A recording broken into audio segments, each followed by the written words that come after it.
Bonjour les amis, ici Stan Carré, sophrologue et coach en développement personnel. J'espère que vous allez bien.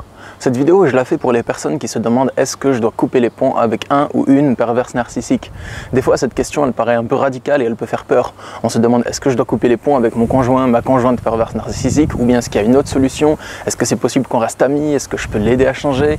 Ou bien est-ce que c'est obligé que je coupe les ponts avec mes parents? Ou bien est-ce que je peux les amener à me respecter ou simplement prendre mes distances? Si cette question vous fait peur, parce qu'elle est vraiment radicale, couper les ponts, c'est genre basta, c'est fini pour toute la vie quoi. C'est ça que ça nous évoque. Donc j'ai une alternative à vous proposer qui marche aussi bien. Au lieu de vous demander est-ce que je dois couper les ponts définitivement avec mon ou ma perverse narcissique, vous pouvez plutôt vous demander quels sont les liens toxiques qui m'unissent à cette personne et comment est-ce que je peux les couper.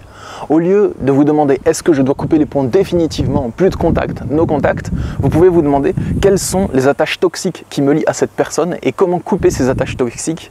Et une fois que vous les avez coupées, vous pourrez voir s'il reste quelque chose de la relation ou non. Je trouve que cette question est beaucoup plus juste pour vous et c'est plus facile d'y répondre.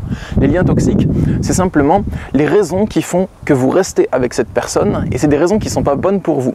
C'est pas par exemple parce que j'aime sa compagnie, parce que c'est sympa de passer du temps avec cette personne, parce que j'aime bien aider cette personne et que je passe un bon moment en le faisant. Non, c'est plutôt parce que je reste avec cette personne parce que je culpabilise, ou je reste avec cette personne parce que je suis dépendant d'elle financièrement, ou bien je reste avec cette personne parce qu'il y a une pression familiale et que va dire ma famille si jamais je coupe les ponts avec mon parent pervers narcissique ou avec mon conjoint pervers narcissique. Et donc ça, c'est des liens toxiques parce que vous restez dans une situation parce que vous avez peur que quelque chose se produise si vous quittez cette situation.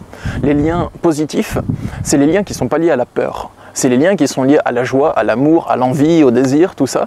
Vous restez avec cette personne parce que vous avez un avantage positif pour vous à rester avec cette personne.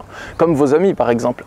Lorsque vous avez un ou une bonne amie, vous avez un avantage à rester avec cette personne parce que sa compagnie est agréable. Tout simplement parce que vous passez des bons moments ensemble.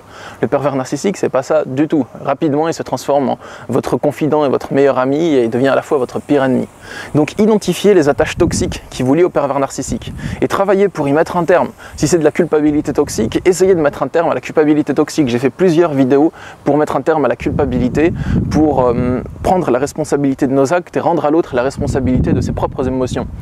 Ensuite, si c'est la dépendance financière, je vous conseille de travailler dur pour dépasser cette dépendance financière et de vous créer une stabilité financière par vous-même. Si c'est la pression familiale, peut-être vous pouvez expliquer des choses à votre famille et s'ils ne veulent pas l'entendre, eh bien tant pis, c'est comme ça, vous ne pouvez rien y faire, ça ne dépend pas de vous, vous n'avez pas de pouvoir dessus, vous voyez.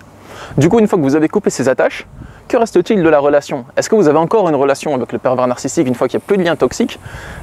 Ce qui voudrait dire que la relation n'était pas entièrement toxique, mais qu'il y avait du toxique et aussi du positif. Ou bien est-ce que, après avoir coupé les liens toxiques, il ne reste plus rien? Ce qui voulait dire que la relation était entièrement toxique pour vous et que y mettre un terme est la meilleure chose que vous puissiez faire. Si cette vidéo vous a plu, sachez que vous pouvez retrouver de nombreux autres conseils sur les pervers narcissiques dans mon livre Pervers narcissique, l'identifier, le fuir, se reconstruire. Il est composé à peu près à 50% d'explications où j'explique le fonctionnement des pervers narcissiques, le fonctionnement de la relation, qu'est-ce qui se passe en vous, pourquoi c'est possible. Et les 50 autres %, c'est de la stratégie et des conseils à mettre en place si vous voulez avancer dans ce type de relation, vous en dépêterez. Il est dispo sur Amazon, dans toutes les Fnac. Et sachez que je suis aussi disponible pour des conférences ou des consultations de coaching individuelles à distance, par internet ou par téléphone. Et il y a le lien de tout ça dans la description sur mon site internet masophrologie.fr. Quant à moi, je vous dis bon courage pour vous défaire des relations toxiques que vous avez dans votre vie parce que je sais que c'est pas évident, qu'il y a beaucoup de pression et que ça demande du courage et que ça demande de mobiliser toute sa force. Et de toute façon, si vous ne le faites pas maintenant, de mettre un terme à relations toxiques dans votre vie, c'est pas grave, mais tôt ou tard vous finirez par le faire parce que naturellement ce qui devenait simplement désagréable, ce qui était désagréable dans le passé, avec le temps ça devient insupportable. Ça passe de simplement désagréable à insupportable. Et des fois vous pouvez plus supporter des situations, vous ne comprenez pas pourquoi et vous le comprenez après coup une fois que vous les avez dépassées. Voilà tout, abonnez-vous à ma chaîne si vous le souhaitez pour pas manquer mes prochaines vidéos et je vous dis à bientôt, prenez soin de vous, au revoir.